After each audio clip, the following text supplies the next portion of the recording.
morning, dear students. In last lecture, we have discussed about the application of Gauss law, and in that we have derived the formula for electric field due to infinitely linear charged as well as the electric field due to infinitely thin charge sheet. In today's lecture, we are going to derive the formula for electric field inside and outside a uniformly charged spherical shell. So here, just we are taking a uniformly charged spherical shell of radius capital R.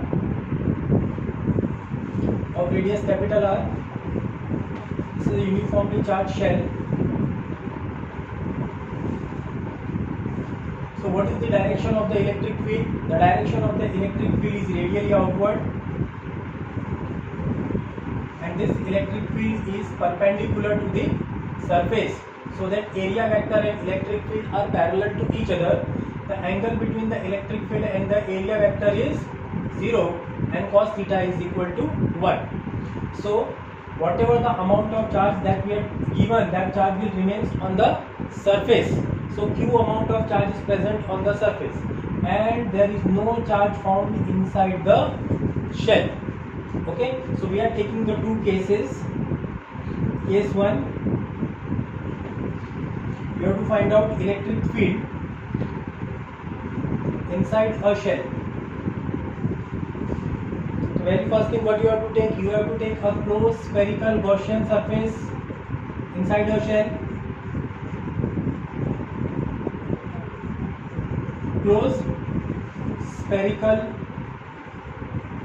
Gaussian surface of radius small r, and this small r is less than capital R inside a shell.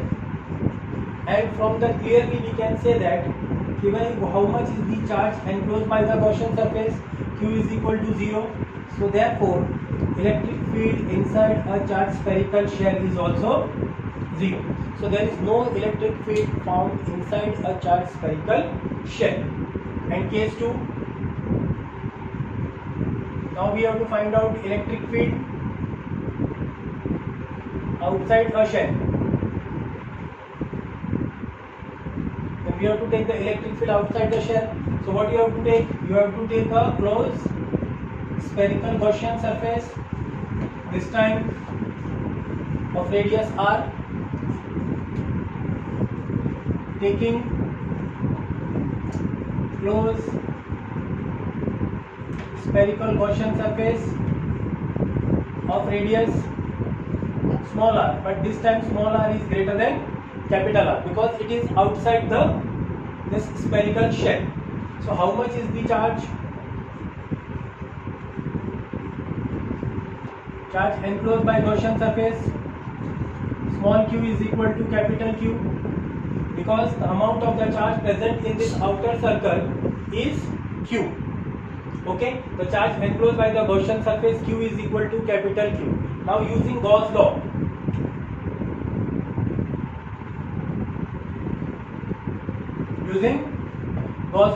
so what the Gauss law says that the total flux, that is electric field multiplied by area, is equal to Q upon epsilon 0. And what is the surface area of the spherical Gaussian surface? The surface area is 4 pi r square, Q upon epsilon 0.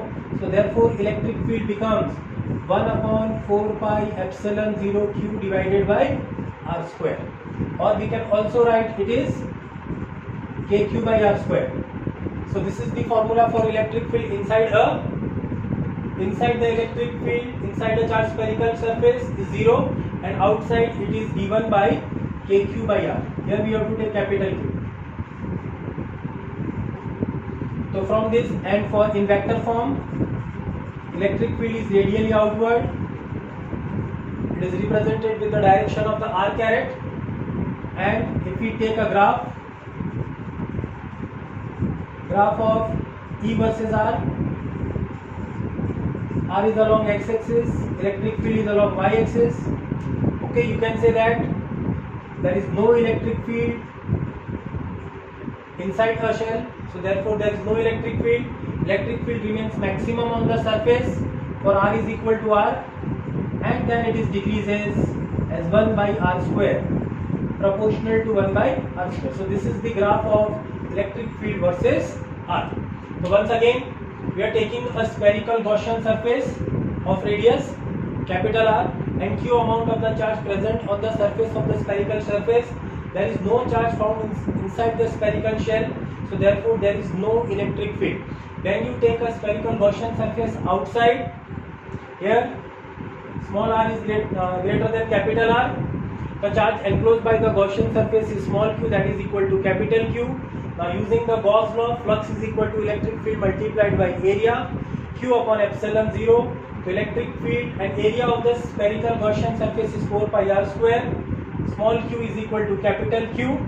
So therefore electric field is 1 upon 4 pi epsilon 0 q by r square, or we can also write kq by r square. So this electric field is directly proportional to charge and inversely proportional to the square of the distance. We can write q is directly proportional to q and E is directly proportional to 1 by r square. And when you take the graph, there is no electric field inside a shell. Whatever the field which is present, that will present on its surface and outside the shell, and it is decreases as 1 by r square. Okay, now students, you can able to understand. Write down this.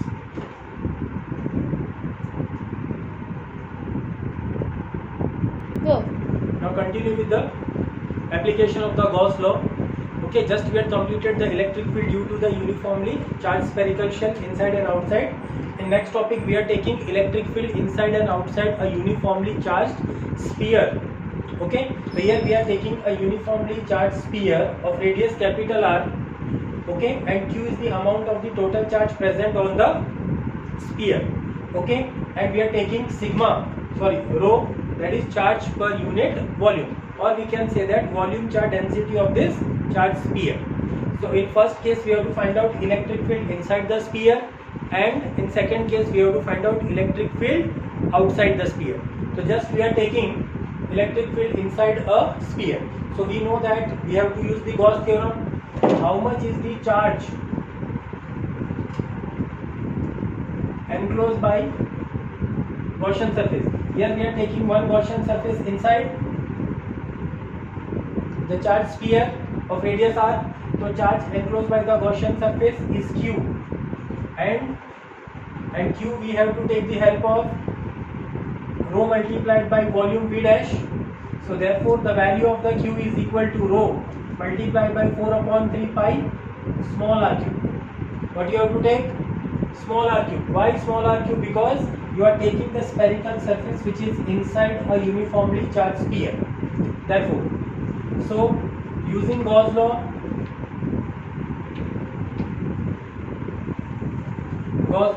so phi is equal to electric field multiplied by area is equal to q upon epsilon 0. And what you have to take? You have to take the surface area of the spherical Gaussian surface. So therefore electric field multiplied by 4 pi r square, and the value of the q is 4 pi r cube rho divided by 3 epsilon 0. Now simplifying, so electric field is equal to 4 pi r square cancel, r rho upon 3 epsilon 0, or we can say that here the E is directly proportional to the electric field. So here E is directly proportional to electric field. So how much is the charge enclosed by the Gaussian surface? The entire charge q is present on the surface and small charge present on the Gaussian surface. Okay, so how much is the charge enclosed by the Gaussian surface? Q is equal to rho into v dash. And what is the value of v dash? The volume enclosed by the Gaussian surface, this part volume, the smaller sphere, that is 4 upon 3 pi r cube. Now using the Gauss law, total flux, electric field multiplied by area q upon epsilon 0. What is the surface area of the Gaussian surface? 4 pi r square, and here 4 upon 3 pi r cube into rho. So 4 pi r square cancel. So E is equal to r rho upon 3 epsilon 0. Rho and epsilon 0 are constant. So electric field is directly proportional to R. Go. Now we are taking electric field outside the sphere. So to find out the electric field outside the sphere, we have to take a Gaussian surface which is outside the sphere. The shape of the Gaussian surface is also spherical. The radius of this Gaussian surface to be taken as r dash. And this time small r is less than capital R and r dash is greater than what? Capital R. In earlier case the Gaussian surface is inside and this case the Gaussian surface outside. The very first thing what you have to take, how much is the charge enclosed by the Gaussian surface? So charge enclosed by the Gaussian surface Q is equal to capital Q. The entire charge Q which is present on the sphere enclosed by the closed Gaussian surface. So Q is equal to capital Q. And what is the value of capital Q? Rho multiplied by 4 upon 3 pi r cube. Okay. Now using the Gauss law, the total flux, electric field multiplied by area Q upon epsilon 0. So here, what is the surface area of the Gaussian surface? Same. The radius is r dash, so 4 pi r dash square. And what is the value of this? It is a capital Q upon epsilon 0. So therefore the electric field becomes 1 upon 4 pi epsilon 0 Q upon r dash square. So here you can write electric field is proportional to r dash square. Okay. Now taking the value of Q, if we substitute the value of capital Q, the 1 upon 4 pi epsilon 0 4 pi r cube rho upon 3 r dash square. So 4 pi cancel. So electric field is equal to r cube rho upon 3 epsilon naught r dash square. Or we can also write electric field is directly proportional to 1 by r square. So this is the formula for electric field outside a charged spherical sphere. And if we take the graph E versus R from inside to the surface for small r less than capital R, electric field is directly proportional to R. Till the surface, the electric field continuously increases. At the surface, electric field becomes maximum, and then after electric field keep on decreases as E is proportional to 1 by r square. Okay, so this is the graph for electric field versus distance. This graph is similar as the you had already derived the formula for gravity acceleration due to gravity. Center to the surface it is directly proportional, and outside the surface it is inversely proportional. Same way electric field center to the surface, from center to the surface electric field keep on increasing. On the surface of the sphere electric field is maximum, and then it is continuously decreases. So here important points to be considered: rho, charge per unit volume. In shell there is no field inside the spherical body, but here the electric field is present which is directly proportional to R, and outside it is continuously decreases as 1 by r square. Now I hope you can able to understand. Take the revision, okay, and write down all the important points. Have a good day.